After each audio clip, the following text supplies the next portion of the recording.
It's deafening me a little bit. Now I'm getting little messages that my connection is slightly unstable. Let me give you a little tour though. So I'm actually just outside the venue where we had the Mastermind yesterday. My Mastermind was Stu McLaren. And what's the best way for me to show you this? I think if I spin the camera and give you a little tour. So there's a lovely waterfall just ahead of me there, it's not out in the wild. There is some wild waterfalls nearby. I just started going for a bit of a walk through the woods, and then I got scared of bears and I came back.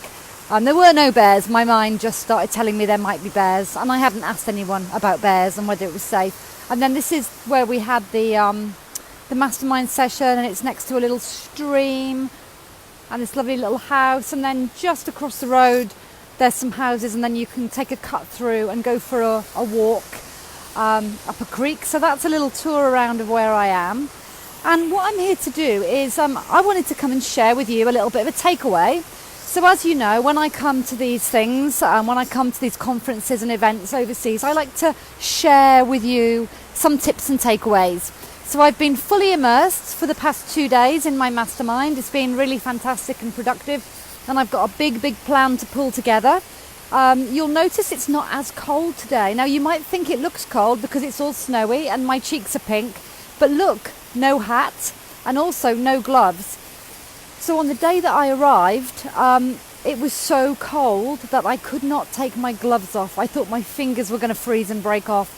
And I had my hat and I had my scarf up around my nose, and I was nervous that I was going to get frostbite on my face. I have never experienced that sort of cold. And actually today it's lovely and mild again. I've actually put too many clothes on. I've got too many layers. I'm a bit hot, so had to come off.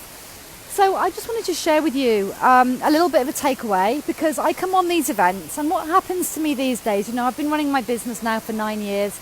I am and always have been completely obsessed with sales, with marketing, with launches, with growing a business. Hello Phyllis, and hello Ella, lovely to see you. And what tends to happen for me is that I come to these things and I don't tend to learn a lot of new stuff anymore. I have to confess that I've been immersing myself in learning and trying stuff out for so many years that there's not a lot of new knowledge that comes past me. But what I get is a lot of reminders. So I get reminders of things that I've learned before, but that I might not be doing. And maybe I'm not doing them because at the time I learned them, that wasn't the right time for me to implement in my business. And then I hear them again, and suddenly it's the right time to implement. I also hear things again that I need reminders of things that I am doing, but I'm not doing well enough. Or things that I've heard before over and over that I forget. And the takeaway I'm going to share with you today, I'll share some more next week when I'm back as well, but the one I want to share with you today is about how to create engaging content. This might be a Facebook Live, might be a video, could be a blog. How to create engaging content designed to have your audience take action. And the reason I'm sharing this is because this is not the first time I have heard Stu teach this. It's probably like the 7th time. But Stu is not the first person I've heard teach it. I've been taught this in this way over and over again. Do I always follow? No, I don't. Am I following it right now?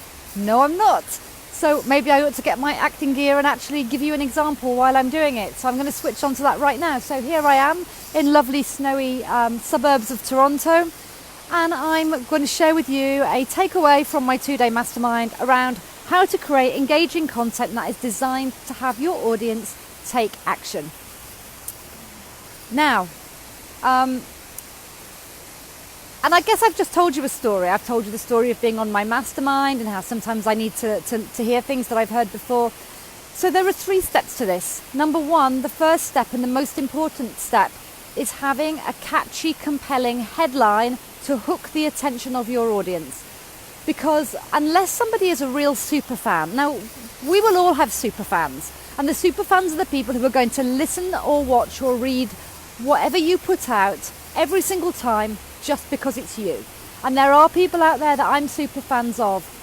But apart from our super fans, we need to be catching the attention of our audience, hooking their attention and drawing them in so they hear what we've got to share.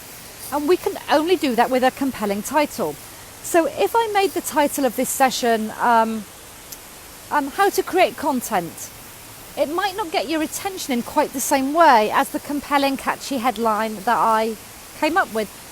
I might have called it Takeaways from My Mastermind in Canada.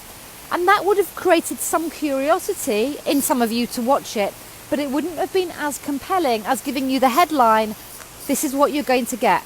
Spend some time watching this piece of content and you will learn how to create engaging content that gets your audience to take action. I've got notes, by the way. Wanted to make sure I remembered all the steps. So once you've got your compelling title, your next step is your story. And the reason for stories is that stories really engage people. They engage people's attention on a deeper level and on a more emotional level than just sharing information. And so if you can immediately bring in a story of maybe a client or something that happened to you, or maybe me just now sharing the story of being here on the Mastermind and how I don't always implement the stuff that I've learned, the more you can create a story out of it, the more likely it is that your people are going to both engage with it when they first consume it, but also remember it afterwards. Now, you might not always have a story. You might have a piece of content or a lesson you want to share and you can't think of a story. But there will always be something. So if you can't think of a story, you might say something like, this is something that happened to a client of mine, or I got an email from somebody who asked me this, or I saw a comment in a Facebook group from somebody who asked me this and it prompted me to decide to share this with you.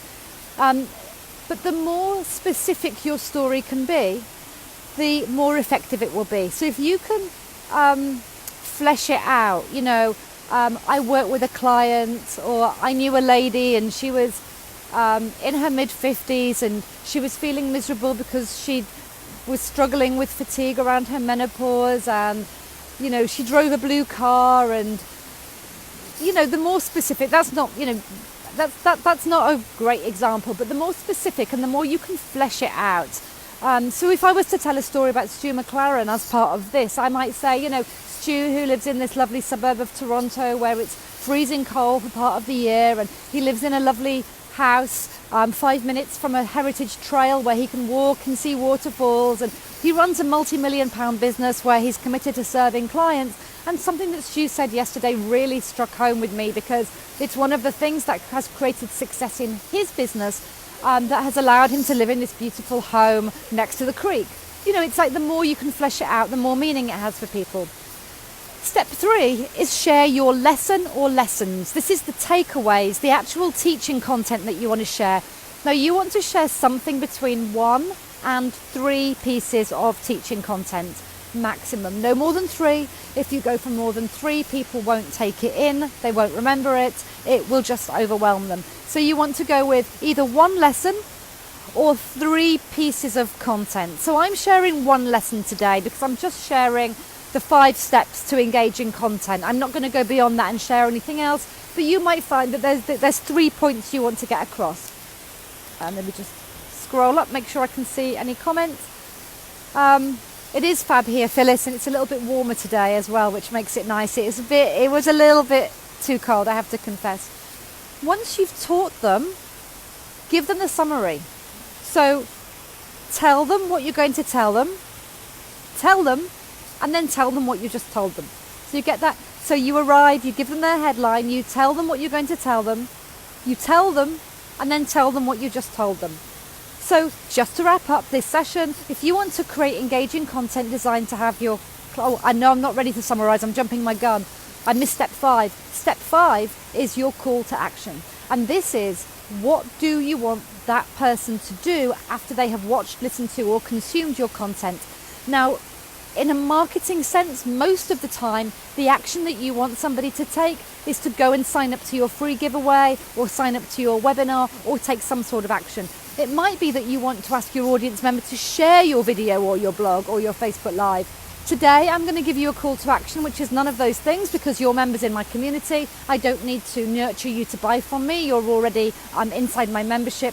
So my call to action for you today is for you to go and create a piece of content today following these 5 steps, and create something. Hop on Facebook, do a 5-minute Facebook Live, either on your profile or your page, bash out a quick blog, or jump online and do a video. Pick what's easiest for you. pick the path of least resistance, pick the easiest way for you. It might be that you share like one of those, what does Veronica call them, the high impact post. You might write a high impact post to share on your Facebook page or profile. But your call to action is to go off right now to create your own piece of content following these 5 steps and share that. So how to create engaging content that gets your audience to take action. Number 1, have a catchy, compelling hook or headline to grab their attention. Number 2, build in a story in order to bring it to life and help them to remember and retain it. Number 3, teach your lessons, your teaching points. Minimum of 1, no more than 3. Finally, summarize the point that you wanted to make, which is what I'm doing right now. And finally, call them to action. Tell them exactly what you want them to do and how. And I would also advise you to always have the call to action to be the very last thing. So summarize at point 4, call to action is point 5, because you want to leave them on the action. You want to leave your piece of content with that final instruction. Go here and sign up for that. Go below, click the link. Go there, click the buy now button. Your call to action, I'd like you to go off. I'd like you to create your own piece of content following these 5 steps. Your call to action is to come and share it in our Facebook group, but only after you've shared it somewhere else. I'd rather you go out and share it out there in your own world with your own community. But once you've done that, come in and share below this video, share a link to what you did so I can see your productive and engaging content. And you'll see that with that structure and that call to action, you will get a so much better result. Now I'm going to whisper one last little secret, which is that I have the same problem as my business mentor. We are both working towards being more succinct.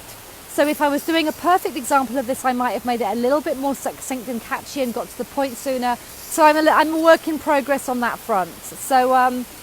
So thank you for your attention today. Sending you love from sunny Canada.